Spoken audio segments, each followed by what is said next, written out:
bem claro que Deus sempre protegeu. Mas qual era a nação na terra que estava sempre ao lado de Israel? Ninguém tinha coragem de tocar em Israel, porque senão os americanos vinham e destruíam. Sim.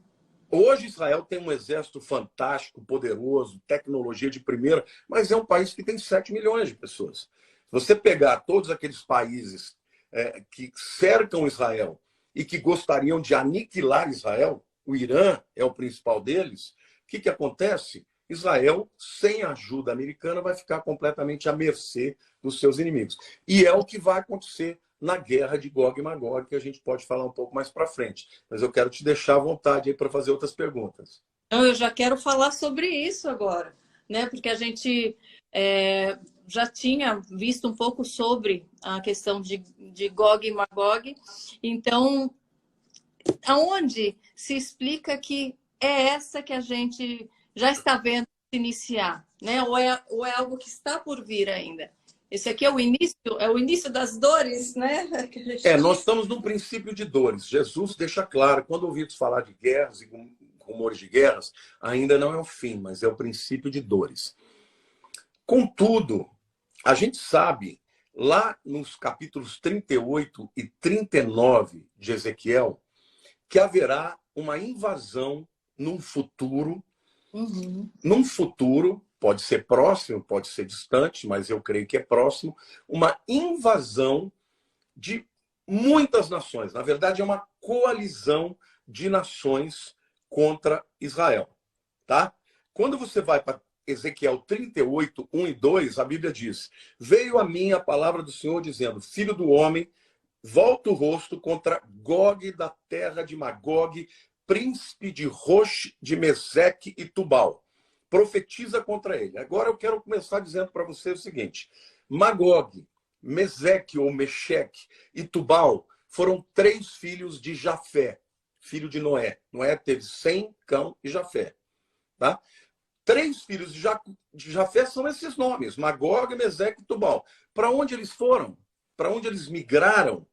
Né? Quando eles saíram da arca, quando a arca desceu, eles migraram para o norte da Rússia. É a região da Rússia.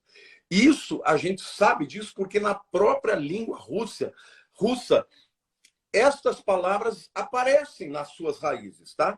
Magog, portanto, é o príncipe de Rosh. Rosh é Rússia. É a mesma raiz, entendeu? Lá em Ezequiel, Meseque é o mesmo nome, a mesma raiz de Meshech Moskov, de Moscou. Entendeu? Tubal é identificada como uma região na Sibéria. Então, claramente, a gente vê que quem é o chefe, Gog é a pessoa. Magog é a terra da Rússia. Tá? Mas nos versículos 5 e 6 de Ezequiel 38, ele fala de persas, etíopes e Pute com eles, todos com escudo e capacete, Gomer e todas as suas tropas, a casa de Togarma, ao lado do norte, e todas as suas tropas, muitos povos contigo. Bom, aqui Ezequiel está profetizando 2.500 anos atrás da coalizão destas nações. Agora, que nações são essas? A Pérsia, todo mundo sabe, tapete persa vem de onde? Do Irã. A Pérsia é o Irã. A Etiópia continua sendo a Etiópia. E ela também representava, na época, as nações da África Central. Put e Líbia são nações no norte da África. A Líbia existe ainda no norte da África. Gomer é um povo que foi estabelecido na Alemanha Oriental. A Alemanha Oriental, não se esqueça, foi aliada da Rússia. Por isso que eu digo que a Alemanha não vai brigar com a Rússia. Ao contrário, num futuro breve, ela vai estar junto. Bet Togarma é a Ásia Menor, que é a Turquia. Então, todas as nações de Ezequiel 38 e 39 são nações que existem hoje, e o incrível disso tudo é que elas já estão juntas e já são aliadas. Então, veja bem, por exemplo, a Pérsia. No tempo que Ezequiel escreveu, a Pérsia era aliada de Israel. Foram os persas, o rei Ciro, que libertou o povo de Israel do cativeiro babilônico e deixou que eles fossem embora. Então, quando Ezequiel escreveu que a Pérsia viria contra Israel, estava completamente fora da verdade daquele tempo. Mas 2.500 anos depois, a Pérsia, que é o Irã, odeia Israel. Os iranianos, a cúpula, porque tem muita gente iraniana maravilhosa, tá uma cultura extraordinária, mas a liderança, esses radicais, né, eles chamam do grande Satã, os americanos, e o pequeno Satã, Israel. Então, esses países que Ezequiel 38 e 39 está citando, são países que hoje estão todos juntos já. Por isso que eu, ontem na minha live, eu falei, olha, não vai ter guerra mundial. Porque essa guerra mundial não vai começar entre Rússia e Estados Unidos.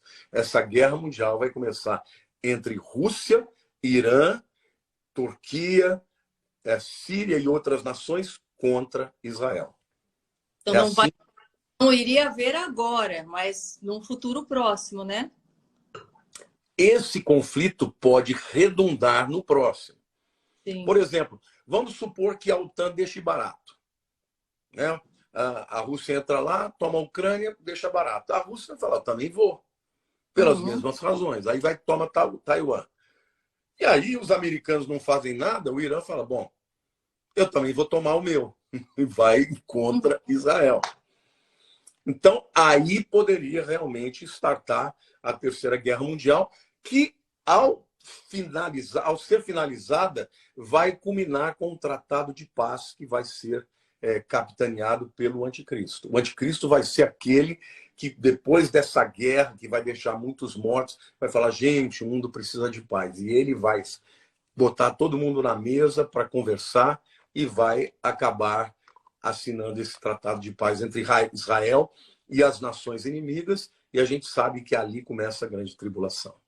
Ou seja, essa guerra já motivaria, né, a vontade pela paz mundial nas pessoas. A gente já está vendo, né, os fiéis clamando, né, nas ruas, o mundo todo se mobilizando com relação à paz. Então, essa vontade de ver a paz no mundo traria, né, colocaria em alta alguém que seria, né, o condutor, o solucionador para isso. Isso é o chamado PET, que fala que é a iniciativa, né, que visa mudar, né, o capitalismo atual. Exatamente. Hoje já existem muitas conversações de paz, muitas. Por exemplo, a gente sabe que já houve no passado pessoas que tentaram botar judeus e árabes juntos.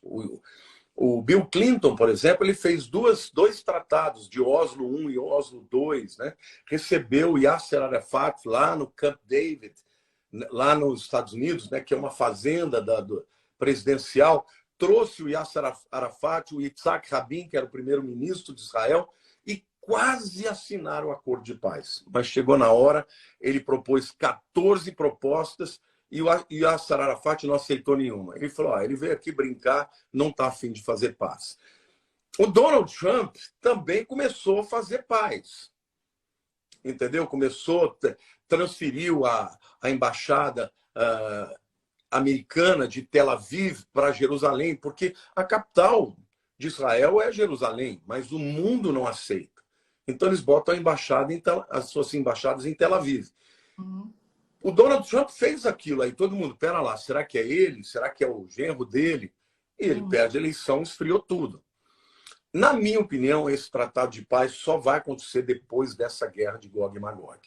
Então, eu digo para vocês, não é ainda Gog e Magog, mas na minha opinião, Putin bem pode ser, eu não estou afirmando que ele seja, mas bem pode ser o Gog. A terra de Magog não existe dúvida de que seja a Rússia. Não existe dúvida que a Pérsia é o Irã, entendeu? Não existe dúvida de que essas nações que estão lá em Ezequiel 38 e 39 já estão juntas agora. Então, pano de fundo mundial, as nações que vão atacar Israel já se juntaram. Então, isso é para a gente, a piadinha que eu contei ontem na minha live. Aliás, gente, quem não assistiu, precisa ver, já está com mais de 150 mil visualizações. Entra no meu canal do YouTube, Lamartine Pozzella, e veja lá, porque eu detalho bastante sobre todo esse conflito da guerra, não só de Ucrânia e Rússia, mas também de Gog e Magog. Martine, a questão desse tratado de paz teria a ver um pouco também com essa unificação da moeda, temos uma moeda única, uma religião única, um único líder. O que viria antes, né? Ou seria tudo ao mesmo tempo? Não, você fez uma pergunta excelente. Aliás, parabéns, você está bem antenada, viu? Estou buscando conhecimento também. Olha, o que nós estamos vendo que esse mundo, a pandemia, serviu como um instrumento de catalisador. O que é um catalisador? Ele apressa uma reação química. Porque o que teria que haver para que o mundo do anticristo, para que o anticristo se levantasse no mundo? Tudo bem que vai ser o acordo de paz. Um acordo de paz vai ser a última coisa. Antes disso, teria que haver uma preparação. Entre outras coisas, as nações começaram a perceber que os problemas que elas estão enfrentando, elas não resolvem sozinhas. Então, elas vão pedir ajuda da ONU. E não é à toa que a ONU está com uma Agenda 2030, onde ela tem uma série de propostas de transformações, tá? Inclusive de moeda única. O que é o reset econômico que está todo mundo falando? Resetar o computador é zerar, começar do zero. Então, eu acredito que o Fórum Econômico Mundial e o reset econômico que o Klaus Schwab, que é o presidente do Fórum Econômico, propõe, é acabar com as moedas de papel, porque existe muita diferença social no mundo por conta das diferenças de moedas, e fazer uma moeda única que seja eletrônica.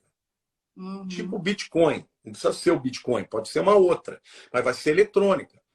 Porque qual é a vantagem disso? Eles vão dizer, olha, você com o Bitcoin, com uma moeda eletrônica, você evita a burocracia, você faz muito mais rapidamente as transações econômicas. Só que quando você tem uma coisa no papel, aquilo é de verdade.